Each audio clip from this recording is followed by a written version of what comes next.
First, I want to welcome everyone for being here today. I want to thank the members of the media for covering this. This is such an important thing to cover. Before I say anything else, is everyone ready? Across the board, thumbs up. Okay, I'm getting thumbs across the board. First, I want to welcome everyone here today. This is the first press conference that I'm presiding over in 2020, and I'd probably be the most important one I do because this month, as many of you know, is National Human Trafficking Awareness Month. And this past year, we have some data that we want to put out for the state of South Carolina and its citizens to learn about.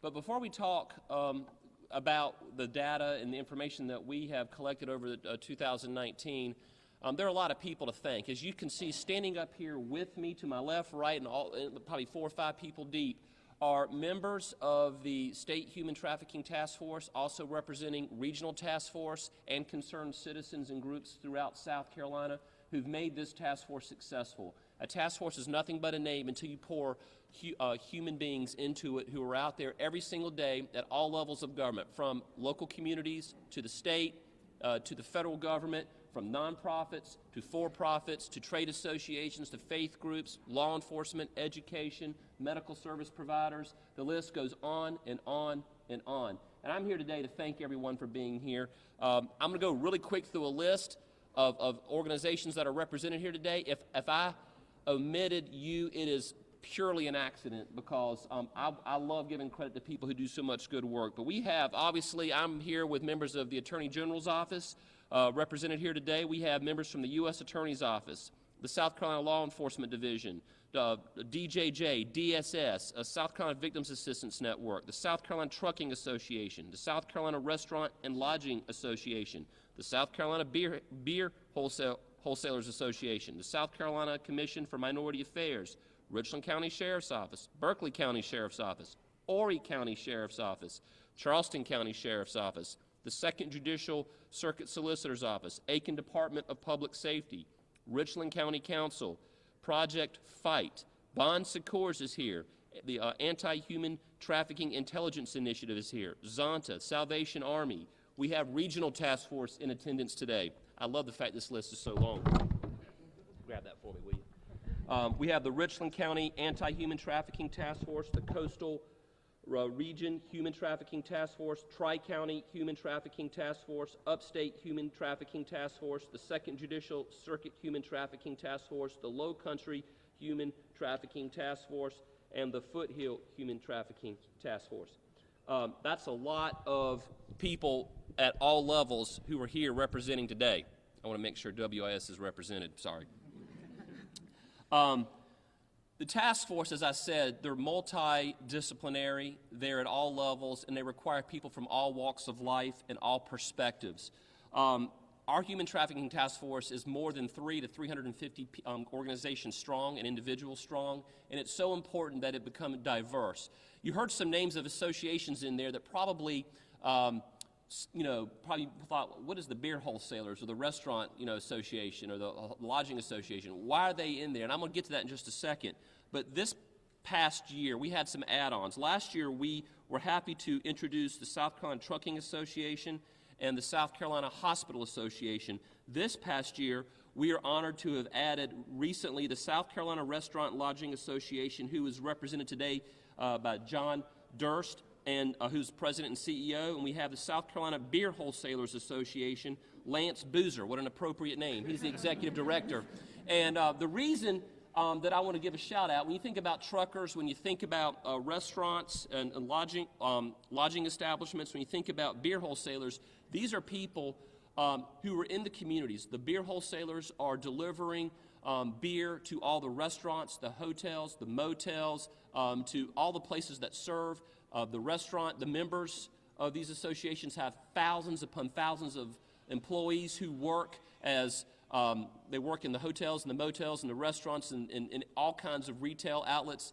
And what's so important about this, these people are coming into contact in real time, just like the truckers were at truck stops, with the victims of human trafficking as well as the traffickers of human trafficking. So while we have a large group up here, these trade associations, they're force multipliers, First Lady. They are force multipliers in a major way that expands our reach to thousands of people who reach out into our communities. And that is why the addition of these organizations to the State Human Trafficking Task Force is so incredibly important. I mentioned earlier we work with regional task force. We have national organizations we work with. The state task force goes across the state, but if it's not for our regional folks who are folks in certain regions of South Carolina, we couldn't go as deep into combating human trafficking in local towns and counties. We have the regional task force that have developed over the last 5 or 6 years. I'll mention them again: Upstate, Foothills, Richland County, 2nd Judicial Circuit, Low Country, Tri-County, Coastal, and the Catawba Area Task Force. Our State Human Trafficking Task Force at the state level is divided into areas of focus through 12 subcommittees. We added a new subcommittee this year. Last year we had 11 subcommittees. This year we have 12 subcommittees. When you think about victims of human trafficking, what is another place we might see these people? In our faith community. So we have an interfaith subcommittee, and I want to acknowledge Roger Acton from South Carolina Victims Assistance Network, who is going to be chairing this new subcommittee. This was developed to support our robust, diverse faith community in South Carolina, and it's going to contribute to the anti-human trafficking movement. And so I want to thank Roger for his leadership, and I want to thank all the faith leaders who have been so engaged on the issue of combating human trafficking, whether it's in the synagogues or the churches or the mosque or whatever faith they come from. We could not do our jobs as efficiently and effectively if we don't engage them, and we appreciate them and all those who have not yet joined but we know will join. We have national partners. In addition to the locals that I mentioned, we work with the Department of Homeland Security's Blue Campaign, Thorn, Polaris. You'll hear their numbers in just a second. Try to follow this one. The Department of Health and Human Services through the Administration for Children's and Families Region 4th Southeastern Leadership Advisory Group. That consists of 8 Southeast. I think the acronym is SHIELD. And again, these are long titles, but these are organizations at different levels, at the national level, that really help integrate and engage regions of the country and have us talking to our neighbors, especially those that share our borders. Our partnership with Polaris, which is so incredibly important, is important because Polaris provides us a lot of data. They run the National Human Trafficking Hotline. This positions us to gather and release data each year. This data helps us provide added insight into the trends within our state and best approaches to addressing the crime of human trafficking. Ms. McMaster, I've heard your husband often say, you can't manage a problem unless you measure it. And I like that saying, and I've adopted it into my speeches, and it's true. We can't manage human trafficking as a problem in South Carolina unless we measure it, and Polaris is so important in that initiative. Last year, we had 5 counties that made the top 5. 4 of those top 5 counties remain in the top 5 as it relates to Polaris's numbers from this past year. The top 5 counties are Horry, Greenville, Richland, Dorchester, and Charleston. Dorchester is new to this year's list. Beaufort fell off. But remember, that's just the reports. Those are just the numbers that are reported. Just because you didn't make a top 5 doesn't mean human trafficking is not happening in your county or your community. It just means those are the people who picked up the phone and called. There were 156 human trafficking cases reported in South Carolina, according to Polaris, this past year. 156 cases reported through Polaris this year. That is up from 127 cases reported this time last year. The biggest news is that the number of victims recorded in South Carolina through these statistics, this year there were 678 victims, which is a 360% increase in the number of victims from the previous year. Last year's number, I believe, was about 188. So when you think about a human trafficking case, there are multiple victims in a case. There are sometimes multiple defendants. So you will have, if you have a labor trafficking case in a rural area, say on a farm, you might have 10, 15, 20 victims of human trafficking and 2 or 3 traffickers themselves. So we've gone from 188 reports last year through Polaris to 678. That we went from 127 cases to 156 reported. And I think that's a good thing in the sense, people say you're reporting more crime, but the crime was already there, folks. The trafficking was already happening. What's happening now that wasn't happening in years past is that the people up here working together, sharing information in real time, are making it possible for us to catch that information, use that information to put it into use to go out and combat. Just like the governor used to say, you can't measure it unless you can't manage it unless you measure it. That's what we're doing. We're measuring the problem, and now we're managing the problem. Where is human trafficking happening? We talked about what counties it's happening, but what type of locations is sex trafficking happening? You can go to the report, but just to give you an idea, escort services, illicit massage businesses, resident-based commercial sex is another area that we're seeing it, outdoor solicitation, pornography, who's being exploited, or I should say, who's doing the exploiting. A lot of the times you'll see it in an employer relationship, the recruiter relationship, an intimate family member relationship, possibly even an intimate partner relationship. And there are a number of other ways that it manifests itself, but those are just some of the trends that we're seeing from the information we're collecting.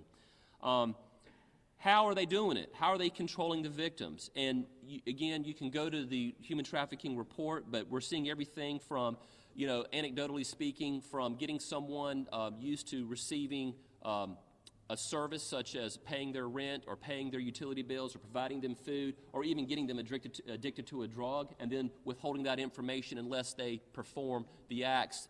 That is one of the ways that we're seeing that manipulation.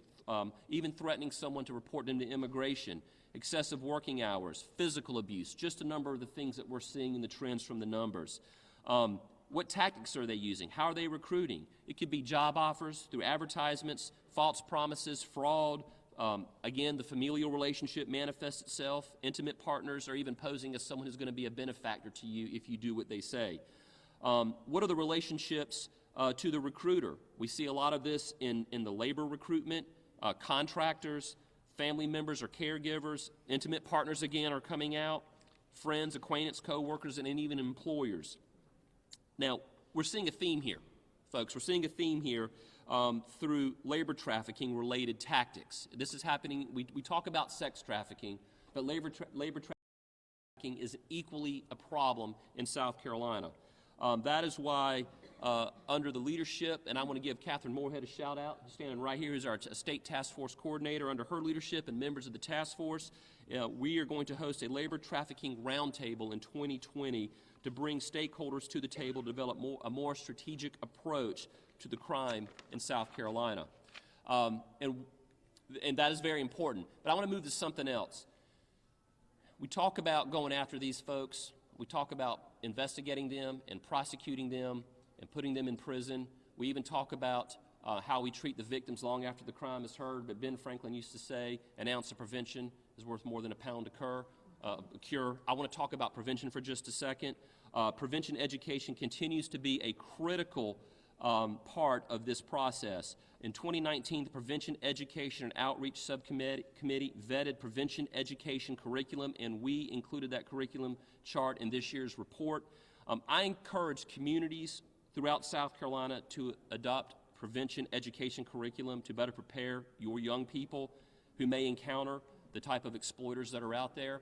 And I also want to say to our school officials, our school leaders, to our legislators here at the State House who are coming up with policies and laws, getting the curriculum and the information to children in an age-appropriate way is so vitally important. You have a captured audience, teaching kids in a vernacular that they can understand that is appropriate for their level of education and their age, but getting them to understand as early as elementary school is so important because these kids are being groomed from the earliest ages, and so we have got to get out there and educate our children, and that is why the faith groups and the education groups are so important because they have an audience right there in front of them all the time. I want to thank, and you'll hear from her in just a moment, I want to thank the First Lady. I want to thank the support of you. She has been so passionate, and I didn't introduce you at the front end because I was going to throw some love at you at the back end. Peggy McMaster has just been such a good friend, not only to me personally, but been a friend to this task force, and I know that her husband's been very supportive as our governor, but she has gone above and beyond to try to help bring education and prevention to the forefront and talking about human trafficking. And she's been such a great ambassador to us, Ms. McMaster, and I can't thank you enough for your contributions and all that you do for us. So thank you for being here today and standing with us. You're a great ally in this world of human trafficking. And I don't think I said this earlier in our remarks, but Katherine has been asked to be a member of a 6-state task force that is basically going to help. We talk about how we coordinate with regions in South Carolina.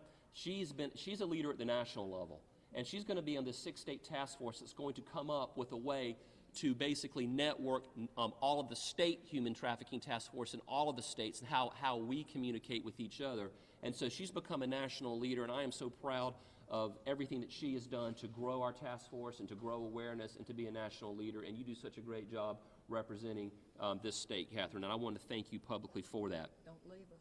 No, she's not allowed to go anywhere. Miss Peggy, if you see her walking out, you tackle her for me. All right. Again, I want to thank all the members of this task force. Some of you are buried so deep that the public won't see, and a lot of you don't want to be seen, but I'm seeing you. And I really appreciate, and I didn't name a lot of names, but every single one of you is so important. I have my back to you right now, but that's the only time I'll ever have my back to you. You are what make this possible. The State Human Trafficking Task Force and all its affiliates, you guys are amazing. We appreciate you. But to people at home, you're looking at an army of folks combating human trafficking, raising awareness. But there's another member of the State Human Trafficking Task Force that I didn't mention. That's you. You are a member of this task force. Even though you're not here today and even though you don't attend meetings, you're out there on the streets. You're going to churches. You're going to schools. You're going to the supermarket. You're living your lives. You have the ability to become an ambassador or a foot soldier in the war on human trafficking, and you can be a member of this organization simply by speaking up and becoming educated and helping us spread the word that South Carolina will not tolerate human trafficking anymore. So I want to thank everyone for being here today. A lot of information to throw out there, a lot of people to recognize, but it is so incredibly important that we continue to raise this as a problem. But the good news is we're finding real solutions. At this time, I would like to ask First Lady Peggy McMaster to step forward and make a few remarks. Ms. McMaster. I'm just going to hand this proclamation to Katherine and not read the whole thing. But with this proclamation, we're declaring January 2020 as Human Trafficking Awareness Month. Human trafficking is a terrible crime impacting South Carolinians, and I want to thank the members of the South Carolina Human Trafficking Task Force for working to bring this to our attention. South Carolina is between Atlanta and Charlotte, two major hubs for human trafficking, and we know what's happening here. That's why this task force is so important. Through data collection, law awareness training, and public awareness campaigns, we can identify and help victims and stop those who prey on them. Very short. Thank you all. Thank you. That was a lot better than mine because it was so short. They might remember mine. I think Lincoln's Gettysburg Address was 2 minutes. The guy that spoke before him was 2 hours. What was his name? To everyone who's standing behind me, thank you. To everyone behind the cameras, thank you. And to everyone watching through the cameras, thank you for your interest in helping us eradicate human trafficking. I look forward to working with all of you. I understand the press conference is now over, but